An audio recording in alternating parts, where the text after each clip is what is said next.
Welcome to the BBC News at 10. Very sorry tonight. 1,000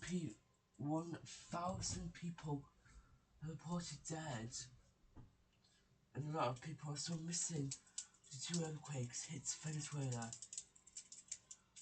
We've got their pictures. We'll have more of a reporter, Dan Byrne, throughout the programme.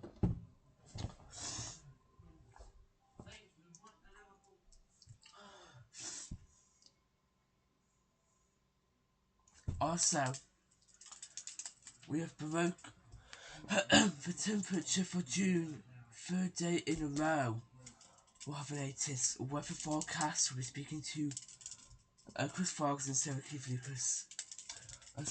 Also, 3 people, including a 13-year-old teenage boy, died after in open water.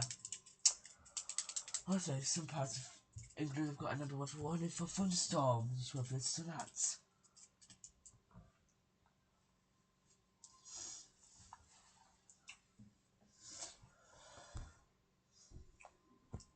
Also to come,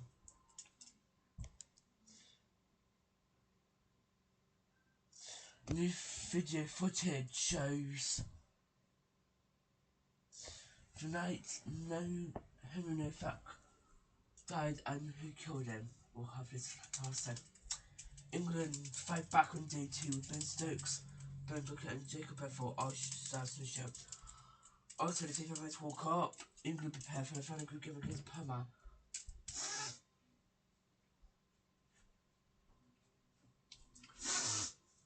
And we'll have this update from the World Cup. We'll have a forecast for Steph Lucas a bit later.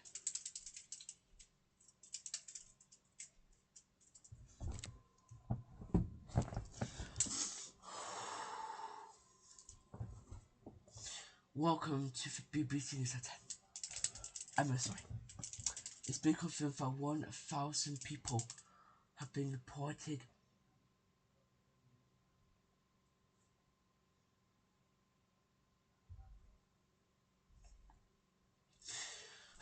so 1,000 people have been reported dead, and a lot of people are missing as rescue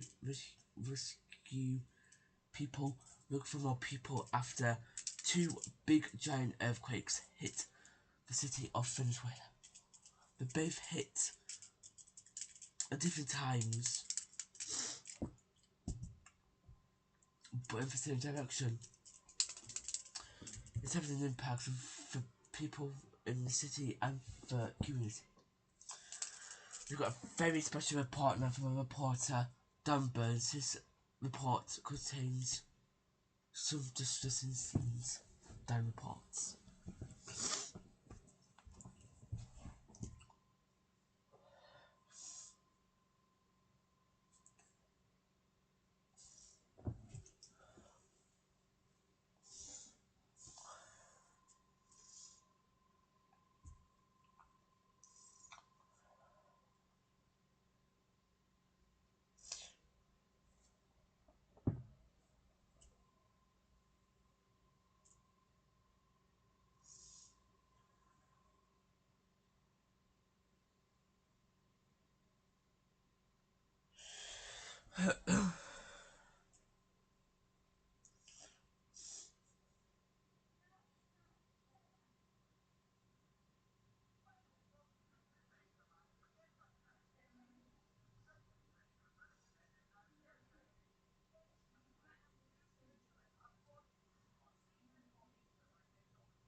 Let's go live there now and join Dan Burn. Dan, what's the latest? What is the latest update you can give us from Venezuela tonight?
Do you think it will take a while for Venezuela to overcome what's hit the city, Dan?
Okay, Dan, thank you for Dan Burn.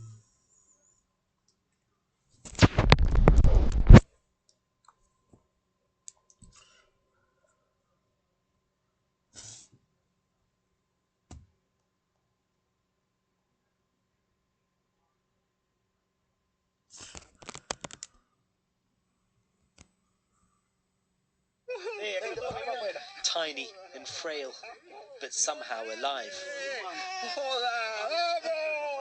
The child is pulled from the rubble. Videos of survivors rescued from Venezuela's devastating earthquakes are still emerging. Moments of relief amid so much suffering. The efforts have been led by local people themselves, using whatever they can. They face a Herculean task in a state crippled by years of corruption, sanctions, and economic crises. Sahedi is heading from the capital Caracas to the worst affected region, La Guaira. She passes others making the same journey. Ordinary people carrying what little they can afford to share. Sahedi hasn't been able to contact her mother since the powerful twin earthquakes struck. The only information we get comes from local residents who manage to record videos. Our neighborhood, Playa Verde, hasn't appeared much online, but I was able to see areas around my mother's house, and nearby neighborhoods are badly destroyed. My mother is older, and your mind starts imagining all kinds of things because you're seeing people die. Large parts of La Guaira to the north of Caracas have been completely leveled. These are the critical hours when survivors can still be found alive, but local officials have nowhere near the resources they need. Right now, I have so many conflicting emotions that I can't define them. It could be sadness, but at the same time worry, and also a feeling of helplessness. Because I look over there and see places where entire buildings have collapsed, and there are only two people trying to pull something out with just headlamps. International search and rescue teams from around the region and further afield are now in the country as the response to this disaster ramps up. It's the biggest challenge so far for Venezuela's interim leader, Delcy Rodriguez. She came to power after her former boss, the authoritarian president Nicolas Maduro, was ousted and detained by US special forces.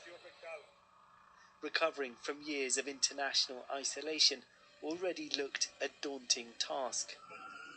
Rehousing thousands of people will now make it even harder. In some areas, incidents of looting have been reported. It's easy to imagine public frustration growing. Sahedi is unable to reach her family's home. The roads are closed. All around her, people with their own stories of trauma and loss. My two grandchildren and my husband were killed, this woman says. My neighbor and his son too. She describes the moment the earthquake struck. The shaking. It was terrifying. I was in the bathroom, and when I turned around, I was already trapped. I began pushing with my arms until I broke through the rubble, and I started screaming. Eventually, Sahedi manages to find a way to her mother's home, unsure of what she'll find. Then, relief and joy as they embrace. For so many others here, though, there'll be no such happy ending. Well, joining me now, the Venezuelan opposition politician Freddy Guevara. He co-founded the Popular Will Party of the former opposition leader Juan Guaido and has been in exile since 2021. Do you think Venezuela needs international help? For sure, no, there's no question about it, and it's very sad. I mean, for me, of course, it's very personal, but for other Venezuelans too, because it's like a war zone, but without bombs, you know. And it's particularly it's very heartbreaking when you see firefighters, first rescuers, first responders without tools. So of course we need international support. Now it's almost 48 hours since it happened, and there's still people alive below rubble, and they are there because we have no state. The state has no capacity. After years of years on corruption and mismanagement and everything, people are on their own. So if we don't have international help, we're going to have thousands and thousands of dead. I mean, Donald Trump suggested that his intervention and arrest of Maduro and the arrival of Delcy Rodriguez was some sort of transformation of Venezuela. Has it changed anything in reality? Well, of course, an earthquake can happen to anyone. So it will be dumb. I mean, of course, I'm against the Venezuelan regime, but it will be dumb of my part to say that the earthquake is their fault. But what is their fault is the lack of capacity of the state to respond. That's something that is very different. And people could say, well, it's a country in Latin America, it's not prepared. When you compare like what happened in other countries like Colombia, Brazil, Chile, Mexico, this is absolutely absurd. El Salvador, which is a small country from Central America, has been sending 4 planes of people, and they arrive at midnight, and 6 hours passed since the moment they allowed them to start working. So, of course, the country is better without Maduro. But this this situation that we're having now is a consequence, of course, of years or decades of corruption and mismanagement, but also, of course, the actual regime who is now leading the nation doesn't have neither the capacity or the empathy to do what she needs to do. Do you think the failure of the state to be able to cope with this could lead to any kind of political change, or is the grip of the regime too strong? It's hard to predict. When we see many episodes in history in authoritarian regimes that face with this type of calamities, many of them produce more liberalization forces. That happened in Mexico, that happened also in Dominican Republic. Turkey, it's a different example. I think that whatever happens will depend on what we do, right?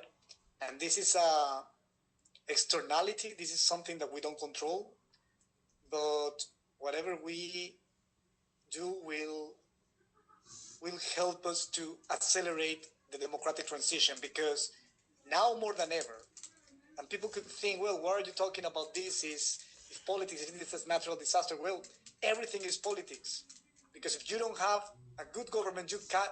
If you would have a different government, that wouldn't have the biggest cases of corruption in the history of Latin America, and that's a lot to say.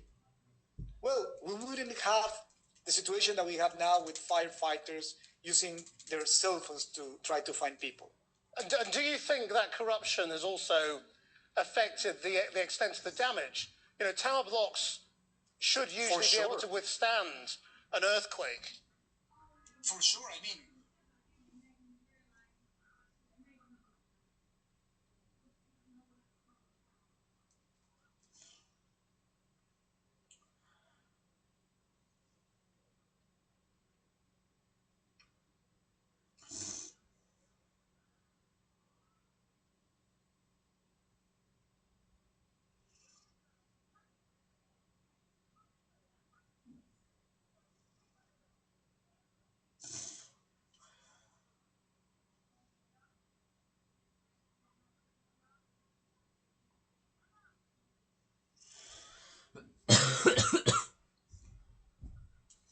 Next tonight, UK has seen, this is the third day in a row the UK has recorded its hottest June day.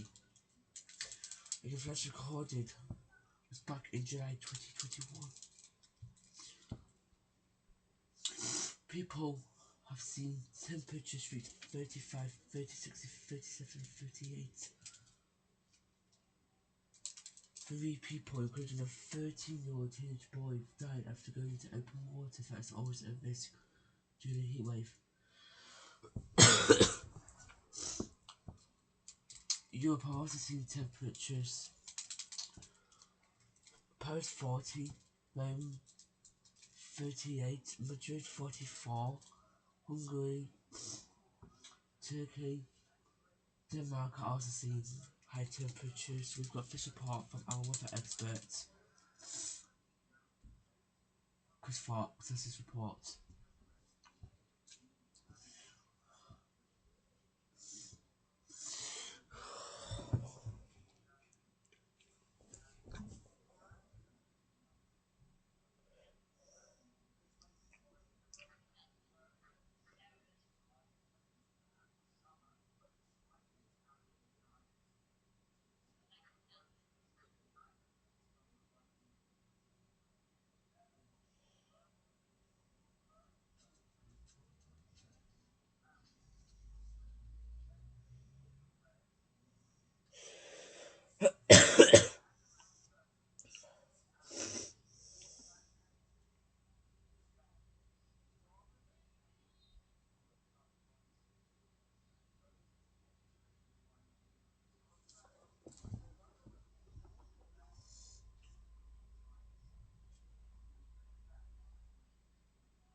terrible. It's like hell. The week the heat refused to ease. Does your flat get hot? Oh, you can't say that. We don't like anything, do we? We mourn when it's warm, we mourn when it rains, we mourn when it's cold. We just mourn, don't we? Warnings stacked up. Yellow, amber, red.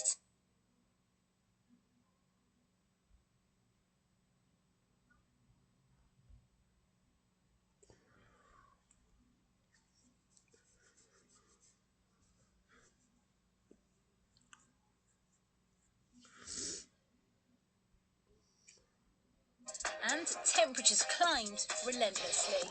London isn't just calling, it's cooking. Schools shut, emergency services strained, and rail networks under pressure. This is very much out of the ordinary. Our infrastructure is designed to go up to a certain temperature. While many have struggled, others embraced the heat. It's brilliant, it's lovely. Got a few drinks, a few nibbles, get fish and chips later, what's not to lie. Storms through the night, searing heat by day.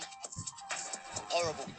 Not very nice, there's no shade, got no let up. You see it out here, it's baking.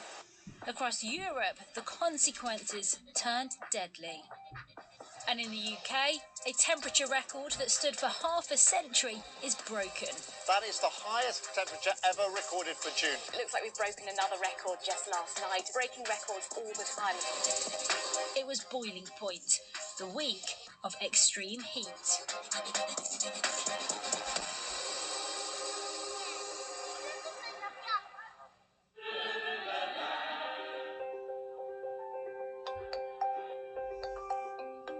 Sunday, the 21st of June 2026, the summer solstice, the longest day of the year. A searing heatwave is gripping Europe, with temperatures set to exceed 40 degrees in places. The queues for the water fountains are just so long. We're going to be spending more time in the shade, I think, to get through this next week. Closer to home, the Met Office extends an amber warning for parts of the UK on Monday and Tuesday. I suspect it's going to be a busy old week in terms of the weather. Extreme heat, both.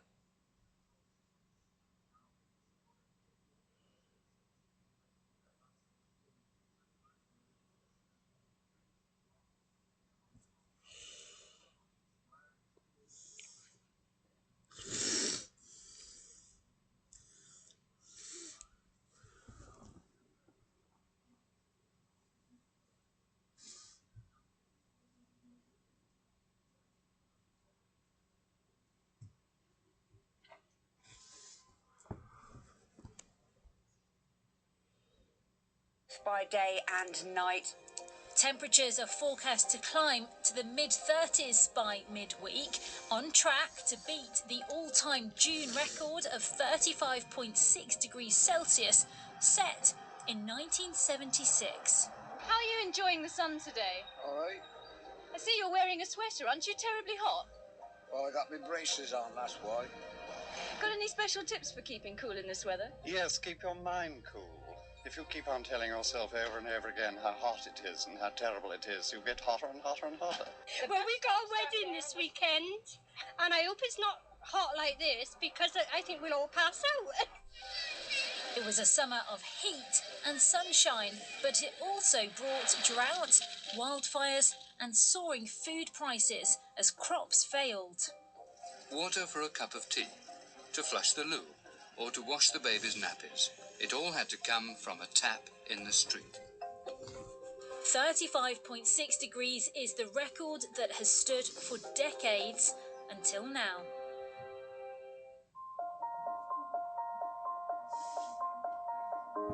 On Monday morning, the Met Office issues a rare red.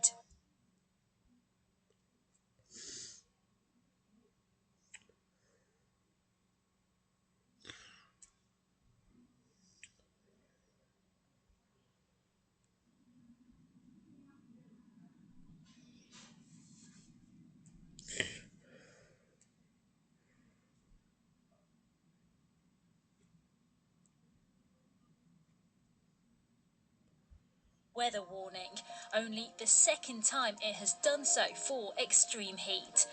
It's the most severe level of alert, indicating dangerous weather is expected with a high likelihood of risk to life. We're seeing lots of records broken this year, and this really demonstrates how our climate is changing right now. We've often thought of climate change as something for the future, but these records and they keep being broken just demonstrates that it's really happening now. Since the 1980s, the UK has been warming at about 0.25 Celsius per decade, according to the Met Office, and the hot days are getting hotter. The impacts from those temperatures on our health, on our wildlife, and on our infrastructure are already more severe than those we experienced in 1976. So, every time we see a heat wave, we see hospitals overwhelmed with elderly people, we see wildlife suffering, and we also see trains breaking down. We see electricity generation stopping sometimes, and vulnerable people suffering as a result. The warning brings parts of the country to a halt as schools are closed and trains are cancelled. I think UK heat is something different to the rest of the world. So 36 degrees is going to be disgusting. We sailed from Germany and then we've come here and they told me that, hey, you got to brace for the weather. It might be.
Next, new body cam footage shows the night who in fact died and who killed him.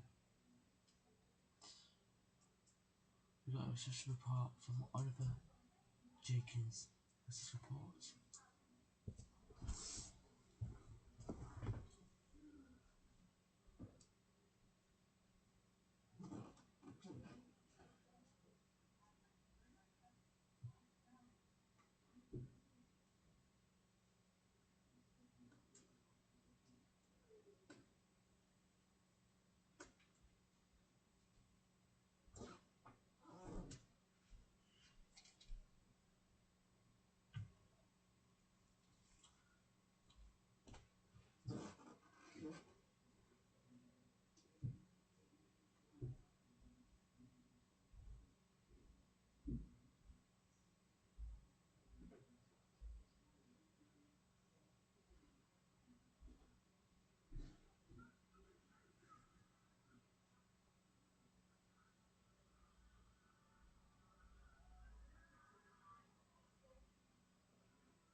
The lies were already starting to unravel.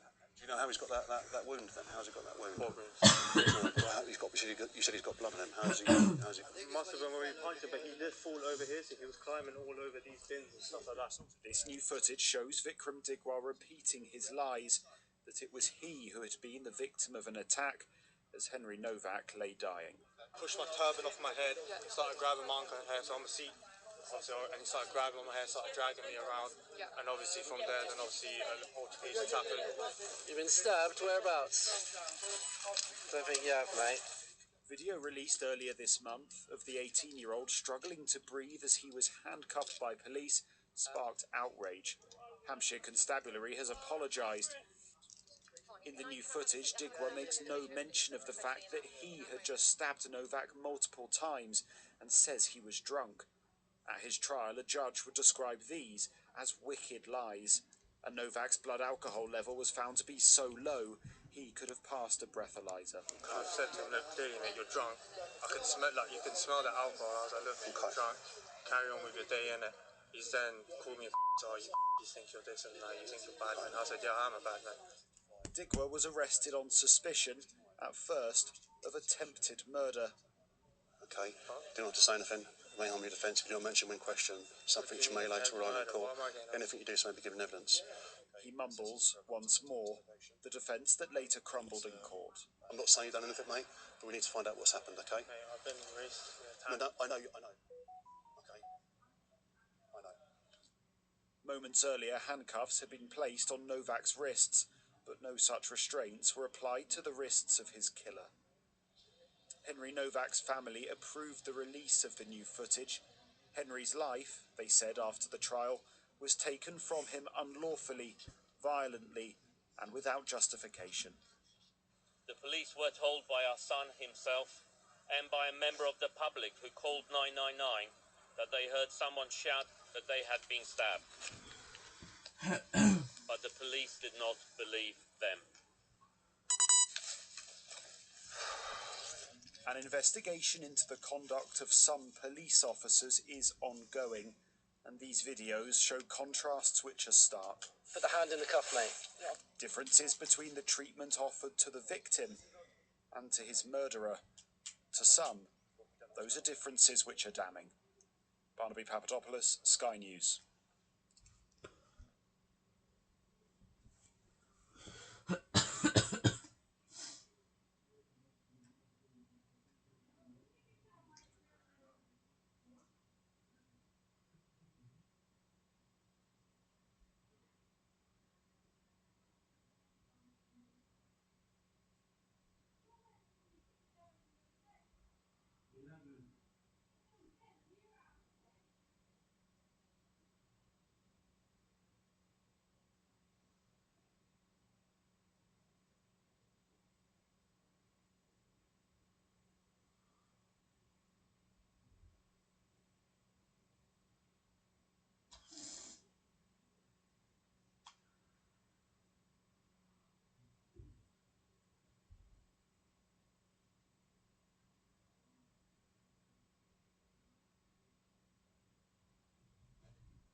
hospitals caught to light. The Tintwistle wildfire just outside Manchester is now more or less under control.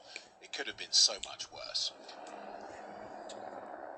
A couple hundred miles southeast in Suffolk, the mercury this afternoon measured an historic 37.1 Celsius.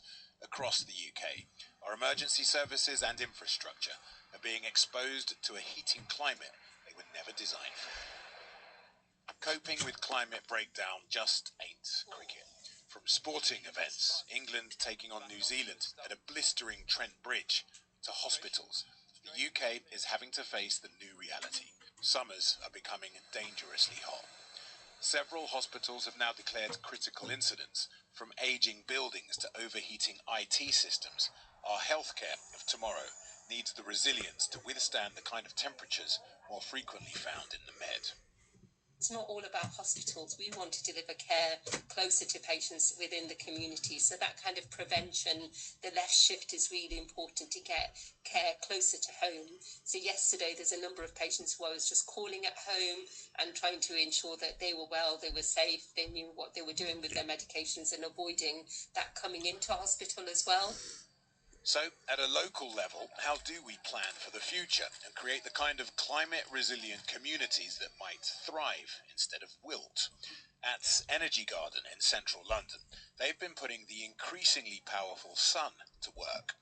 We are using the sun's power to empower local people. By using the profits from solar panels to create community gardens and veg plots that not only help reduce reliance on the UK's vulnerable food supply chains, but also they literally cool the city. How does what you're doing here help build the communities of tomorrow when we're facing into the climate being so different? This is one of 20 spaces that Energy Garden has across London, and we are looking at between 500 and 20,000 square meters where we're planting trees, planting gardens, actually creating wild spaces that people can access and have a relationship to. And that in itself offers a respite from the heat. Yeah, so your trees will reduce urban heating by 7 degrees. Charlie Bigham's factory is at the other end of the UK's hyper-competitive food industry. Charlie's been making sustainable ready meals for nearly 3 decades and now ships over 30 million dishes a year. A hotter climate and the heat wave means his cooling costs are soaring. When the weather heats up, it puts a bit of a strain on us, on our refrigeration equipment, not surprisingly, and actually we use a lot more power. We've just had a quick look. This week we've used twice as much power on our refrigeration plant as we would use in a normal week. The solution, like Energy Garden, harness the sun.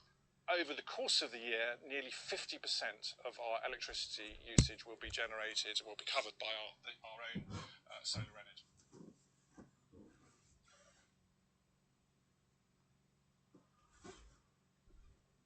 Why's it done now, is it? It depends because it's a heat wave again tomorrow, so... What? No. Where? No.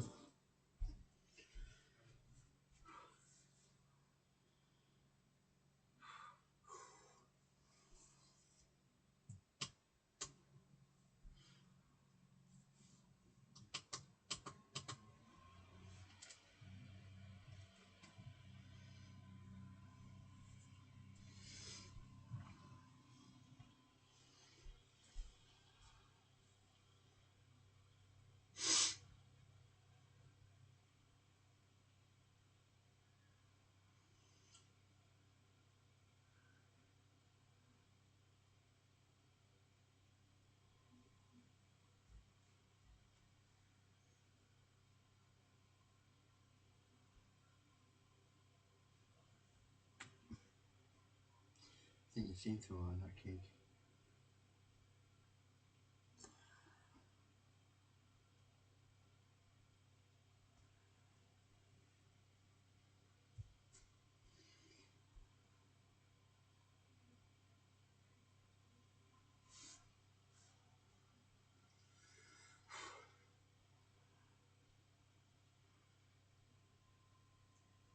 You're doing that on purpose now.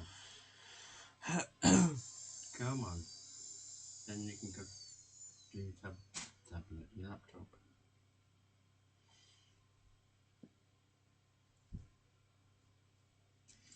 Looking forward to tomorrow? Hope it's cold in there. I think it should be.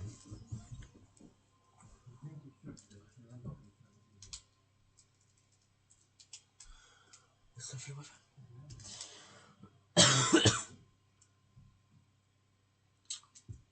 Time for a look at all of us, so keep it.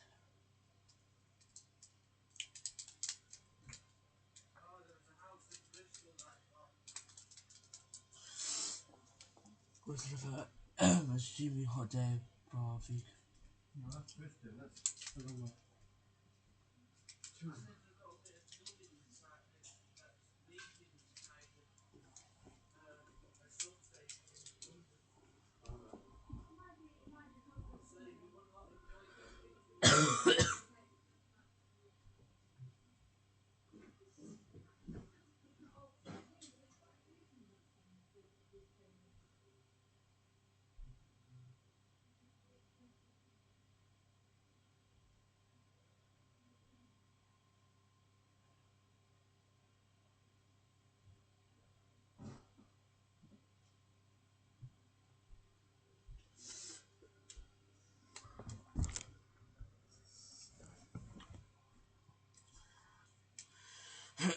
It's gonna be a little bit warm tomorrow. We'll see temperatures mid-30s tomorrow.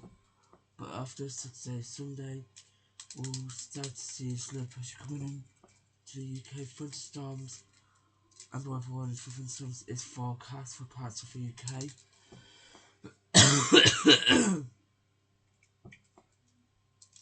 Some places have already seen thunderstorms, landing strikes happening the last couple of nights, but they've had a lot of typical night, 7-week, hot, humid night, but it's a humid. It's a hazard for some people. Just some days, so we should have highs of 22 from 22 all the way up to 15 degrees. It's going to get much colder going into next week.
We're expecting mid-30s tomorrow, but thunderstorms are forecast. That was the key thing, because I was at 5:15. I'll be back here tomorrow tea time with the tea television. 5:45, between 5:45 and 6 people go back here for news. Whatever hot team, have a great weekend, stay safe, enjoy the warm up, bye bye.